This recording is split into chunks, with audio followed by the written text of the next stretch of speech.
হরে কৃষ্ণ। গতকাল ইসকনের প্রতিষ্ঠা দিবস গেছিল 19শে জুলাই। তো আপনারা সবাই শুনেছেন যে শিল প্রভুপাদকে আইনত সাহায্য করেছেন একজন আইনজীবী, তার নাম হচ্ছে মিস্টার স্টিফেন গোল্ডস্মিথ। তিনি একজন ইহুদি ছিলেন। তা তিনি প্রভুপাদকে খুবই সাহায্য করেছেন আইনত।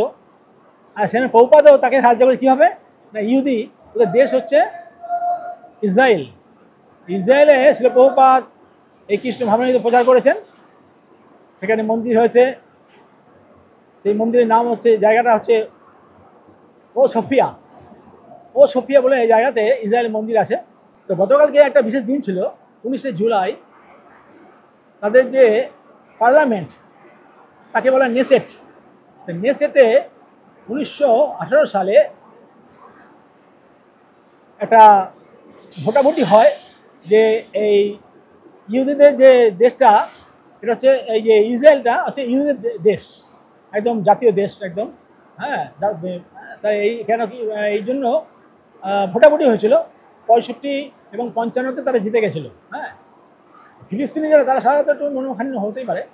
আর হচ্ছে এদের যে হিব্রু ভাষা, এটা জাতীয় ভাষা, রাষ্ট্রভাষায় মর্যাদা পেয়েছে, এবং আরবি ভাষা সেটাতে সম্মান দেওয়া হয়েছে। তো এই যে প্রচারের কথা বলছিলাম, ইসকনের প্রচার, সেখানে আপনার একজন ভক্ত, তার নাম হচ্ছে গুণ অবতার প্রভু এবং তার স্ত্রী বার্ষভানবী দেবী। তারা সারা ইসরায়েল ঘুরে ঘুরে প্রচার করেন। হ্যাঁ, এবং তেল আভিভ বলে একটা জায়গা আছে, সেখানেও একটা মন্দির আছে।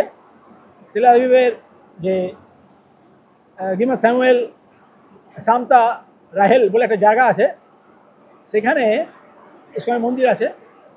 আসলে ওরা আমাদের মতন সনাতন ধর্মের মতন কিছুটা মনোভাবাপন্ন। ওদের যে ডিউজ ভাষা, ডিউজ ওদের জাতি, ডিউজ এক ধর্মাবলম্বী ওরা। তা ডিউজ ধর্ম এবং আমাদের যে বৈষ্ণব ধর্মের কাছাকাছি, এই জন্য অনেকে ভক্ত হয়েছে। ওদের দেশে 25,000 ওদের দর্শনার্থী আমাদের আসছেন ভারতবর্ষে। এবং ওদের যে একটা সমুদ্র সৈকত, সেই সমুদ্র সৈকত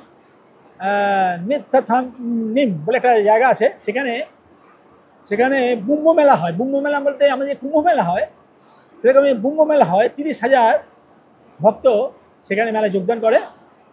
তো এই যে বলছি ইসরায়েলের যে প্রচার, তো বর্তমানে কিছুদিন আগে যে যুদ্ধবিগ্রহ হচ্ছিল, সেখানে ইসরায়েলের যে হোম ফ্রন্ট, তারা আমাদেরকে বলেছিল যে উত্তর এবং দক্ষিণ থেকে মাঝখানে চলে আসতে। তা ভক্তরা সবাই মাঝখানে চলে এসেছিলো, এবং ভক্তরা সেখানে বলরাম কবচ যজ্ঞ করছিল। এবং ভক্তদের মধ্যে 20 জনকে তারা সৈন্যবাহিনীতে যোগদান করেছিল। কেউ বলে 3 জন যোগদান করেছিল, কথা উল্লেখ আছে। এবং একজন ভক্তের যে ভাগ্নে, সে যুদ্ধে মারা গেছিল সন্ত্রাসবাদীদের দ্বারা। এখন কবিচন্দ্র মহারাজ, শ্রী মহারাজ কবিচন্দ্র স্বামী মহারাজ, তিনি ওদের সঙ্গে যোগাযোগ করেছেন, বলছে তোমরা একসঙ্গে থাকবে, একসঙ্গে সংকীর্তন করবে, হ্যাঁ, যজ্ঞ করবে। এবং তারা ওইখানে করছে আপনার ফুড ফর লাইফ, যে রান্না করছে, সৈন্যদের যে ক্যাম্প আছে ওখানে বিতরণ করছে। তো এইভাবে প্রচার হচ্ছে ইসরায়েলে।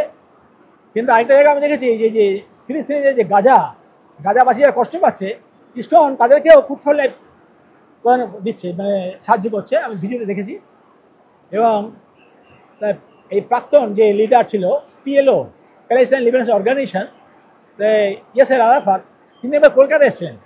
কলকাতা যখন এসেছিলেন, আমাদের সবসময় প্রচার চাই, তো কলকাতার ভক্ত খবর পেয়ে তার হোটেলে চলে গেছিলেন। হোটেলে গিয়ে ভগবদ্গীতা, শ্রীমদ্ ভগবদ্গীতা যথাযথ তাকে দান করেছিলেন এই আরবি ভাষায়। তা তিনি সেটা পেয়ে খুব খুশি হয়েছিলেন। হ্যাঁ, তারপর ধন্যবাদ জানিয়েছিলেন। হ্যাঁ, খুব সুন্দর ছবি তুলেছিলাম, সেই ছবিটা এখন পাওয়া যায় না। পরে তিনি যখন প্যারিস থেকে ট্রানজিটে যদি বেরোচ্ছিলেন, তখন একজন ভক্ত দেখতে পেয়ে তার কাছে যান বই নিয়ে। তো তখন সে বুঝতে পেরেছে যে একটা ভক্ত এগিয়ে আসছে, তখন দাঁড়িয়ে পড়ে ভক্তের সঙ্গে করমর্দন করেন এবং বলেন যে আমি তোমাদের বই নিয়েছিলাম কলকাতা যখন গেছিলাম, ভগবদ্গীতা, আমি রোজ রাতে শোয়ার আগে পড়ে খুব শান্তি পাই। তারা তো খুব ব্যস্ত, রাষ্ট্রনায়ক ব্যস্ত ছিল, তো তারা এত টেনশন, ভালো ঘুম হয় না, কিন্তু ভগবদ্গীতা পড়তেন এবং তিনি ঘুমাতেন। যে ভগবদ্গীতা কোনো সীমাবদ্ধ নেই, কোনো জাতপাত নেই, সবাই পড়তে, সারা বিশ্ব, এটা তার প্রমাণ।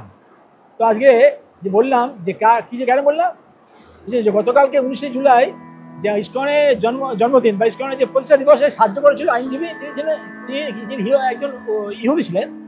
তাদের দেশের কথা আজকে কীভাবে প্রভুপাদ তার প্রতিদান, তিনি আইনত সাহায্য করেছেন এবং তার প্রতিদানে তার দেশে প্রচার হয়েছে খুব সুন্দর। আজকে সে কথা বললাম। হরে কৃষ্ণ, হরি বল। জয় জগদ্গুরু শ্রী প্রভুপাদ কি জয়।